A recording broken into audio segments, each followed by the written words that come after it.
Welcome to the 88th episode of Enterprise Architecture Radio.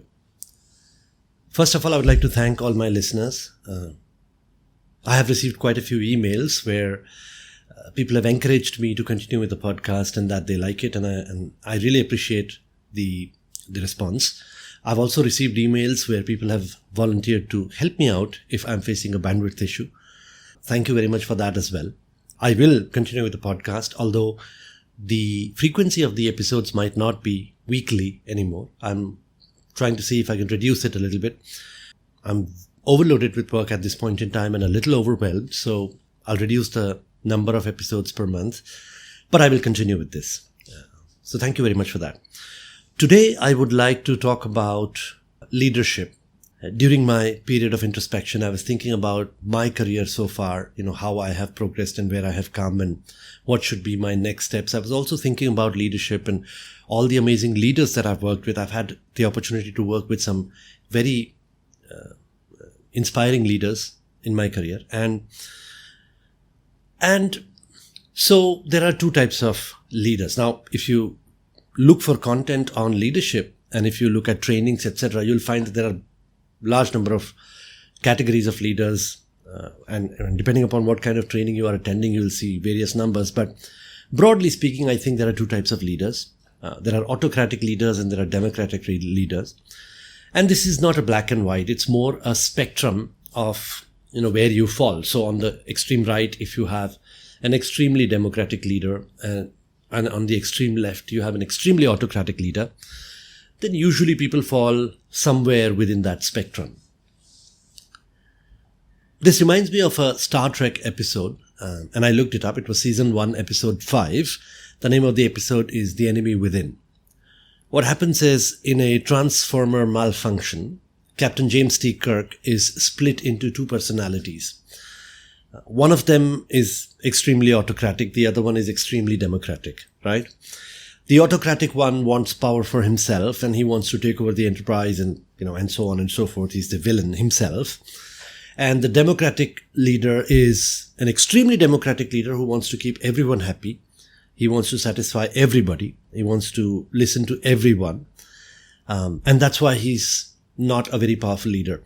And, I have found all these Star Trek shows to be inspiring from a leadership standpoint, especially Star Trek Voyager, and all the women listeners are going to like this because Star Trek Voyager, the captain is a lady, and majority of her episodes, she shows leadership. So in this episode, they show the moral of the story is that if you're too autocratic a leader, that's not very good.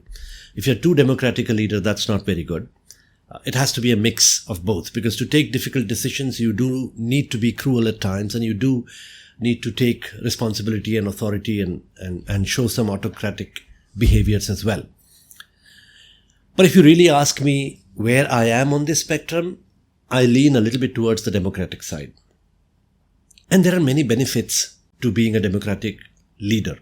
One is you'll have the opinion of many people. So when you are a democratic leader, you listen to people and you talk to them and you ask them what their opinion is about whatever decision it is that we are taking. The autocratic leader has to take the full responsibility of the decision by himself. Usually autocratic leaders don't listen to their followers or their team or what have you. Democratic leaders do. So the probability of your decision being right is higher if you are a democratic leader. Because one person cannot know everything. You need specialized people with specialized skills and specialized knowledge to help you out in taking decisions. There are many other benefits, like people usually like working for democratic leaders because they are heard. They feel the value that they are delivering to the overall organization. And generally, it's fun for everybody. Even if you look at countries, democratic countries are a lot more successful in becoming a powerful economy, a powerful nation than monarchical systems or autocratic systems or a dictatorship. Right?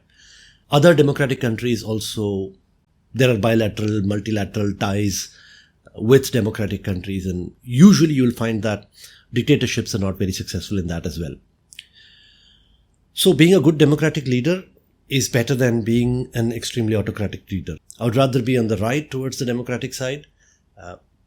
Of course, I will require a little bit of authority, and I'll sometimes have to take decisions that some people may not like. But more or less, being a democratic leader helps. But that does not mean that you have to be a democratic leader all the time. When do you become a democratic leader and when do you become an autocratic leader?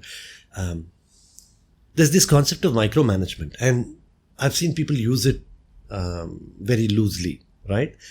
He's a micromanager, which means he will look into everything that you're doing, stand behind your back or stand on your shoulder and look at the work that you're doing and correct you every single time, and so on and so forth. There's less delegation. There is more microscopic management, basically.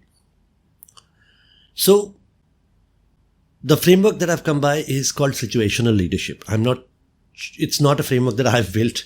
I've come by it a couple of years, and over a period of time, I've come to realize that this is something that every good leader uses consciously or subconsciously. So the situational leadership framework is split into 4 sections, and there are 2 things that we look into. One is, and situational leadership is not just leadership over people, it could also be leadership within ourselves. So if I'm not a manager myself, I can use situational leadership on myself as well. And that is why I'm going to call it a subject. A subject could be somebody within your team, or the subject could be yourself as well, right? So there are 2 aspects about the subject, and then there is the behavior that the leader needs to demonstrate. The 2 aspects are, what does the subject think his skill levels are in any area of whatever expertise, right? What is their self-view about their skill level? And the second is, what is the actual skill level? These are 2 things. You may not necessarily know exactly what skill level you have, right? So one is the self-view, and second is the reality. So it's split into 4 quadrants. On the top left quadrant, we have a subject who thinks that he has a high skill level. But the reality is that the skill is not really that high. These are people who are moving into a new role for the first time. It could also be freshers who've come out fresh out of college, who are excited, who want to prove to the world that they are the best or what have you. They have a self-image about themselves that they're very good, right? But the reality is that they're not as good as they think they are, right? In such a situation, the leader needs to throw them out into the market, into the field, right? Let them do whatever it is that they think they're really good at. That's when they will come face to face with reality. When they come face to face with reality, they will come to realize that their skill level is not as good as they think it is. So they will move into the second stage, which is the top right quadrant. This is where their self-image matches their reality. So their skill level is low and their self-image is also low. They now know that they don't have the skill level that's required. Under this circumstance, once the subject enters the second quadrant and realizes that the skill level is low, you hold their hand. You hold their hand means you work with them on a regular basis, you guide them, you help them. This is the stage where the leader needs to do a little bit of micromanagement. This is where he needs to stand behind his shoulder and help them out with every single thing. After a certain amount of time in stage 2, they will move into the stage 3, which is the bottom right quadrant of the situational leadership framework. Here, again, the self-image does not match with reality. Here, the subject's skill level is now high, but he doesn't realize it. He still thinks that his skill level is low and he needs to keep learning. Once the subject has entered stage 3, the leader's behavior again needs to change. Here again, they need to throw them out into the field, let them go run a project themselves, not help them out too much, step back a little bit. This is stage 3. This is where the subject needs to realize that his skills are now better. They are not as bad as he used to think when he was in stage 2. After a certain amount of time in stage 3, his skill level, his realization will also improve, and over a period of time, he'll come to realize that he's now an expert. So this pushes the subject into stage 4, which is the bottom left quadrant of the situational leadership framework.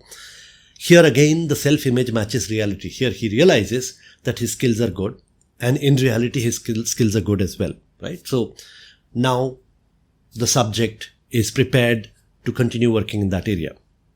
And then what happens? What does the leader do once the subject has spent a certain amount of time in quadrant 4?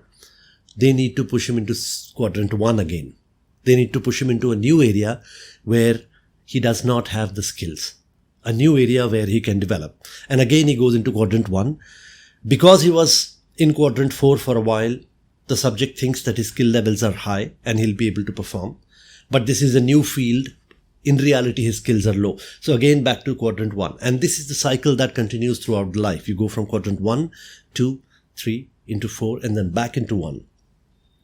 And that is how you develop over a period of time. Now, while this is a framework, we don't really follow it like a framework. Every leader usually does this intuitively. If they are a good leader, if they really want their team to grow over a period of time, develop new skills, become better at what it is that they are, they will go through these cycles of quadrant 1, 2, 3, and 4.